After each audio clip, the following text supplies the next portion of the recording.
Good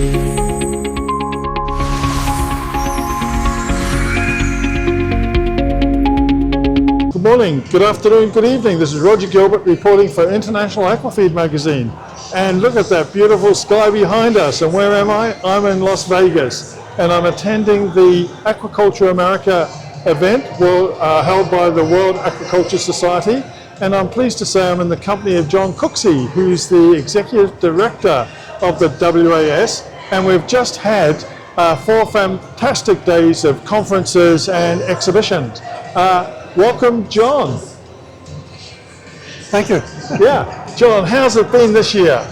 Well, the show's been pretty good. It was a good turnout, good number of exhibitors, and everybody seemed to be quite happy about it. Yeah, and I mean, we've had quite some challenges with a little bit of weather holding people away. Numbers have been good? Numbers have been quite good. We're still suffering some of the effects of the government shutdown of government employees in the U.S.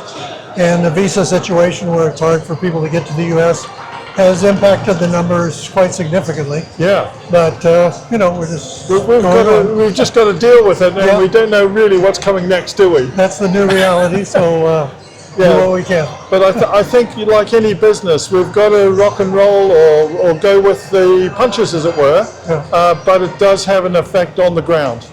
The aquaculture industry overall is in good shape, and I think quite vibrant and active and moving forward.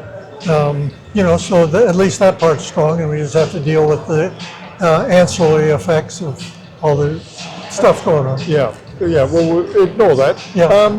What were the standout features of this year? Well, you know, a lot of talk about AI and all these different elements coming into the industry. A lot of discussions, arguments, etc., about that sort of thing. Yeah. And then I guess mostly I couldn't think of any one other thing. Yeah. There was no session that had all of a sudden jumped up in numbers or that. They were all running about the same levels as others. Well, what I noticed on the first day, on the opening day, when there was the conference, as it were, for a couple of hours, first thing in the morning, the audience, it was a pretty young-looking audience. Yes, that's true. The audience is getting younger all the time. and do you think we're sort of like attracting enough young people into the industry? I don't know that we could get enough, but I think that we are attracting young people. Here in the U.S., the U.S. chapter has done a major campaign and developed subunits on various college campuses and major social media campaign with students. And I think that's resulted in a good turnout, because they do a constant exchange of ideas and everything through the social media.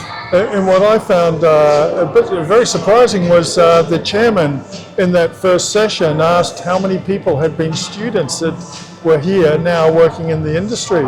And it was quite amazing how many people had started off as students. So I think the focus that you have on students must be a key factor in the success of this show. It is. If we don't bring them in and make them welcome and get them enthusiastic while they're students, you know, they won't stay in aquaculture. They'll move on. So with that in mind, John, where are we headed to next year? The next U.S. meeting is in Hawaii. But in between, we have Singapore, San Salvador, and Tanzania.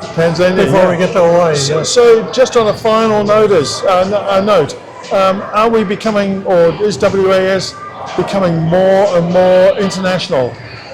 Oh yes, I think so, yeah. We've always tried to, but since we've been developing Africa over the last 5 or 6 years, I think we pretty much cover the globe. Yeah, you have, and it's good to see.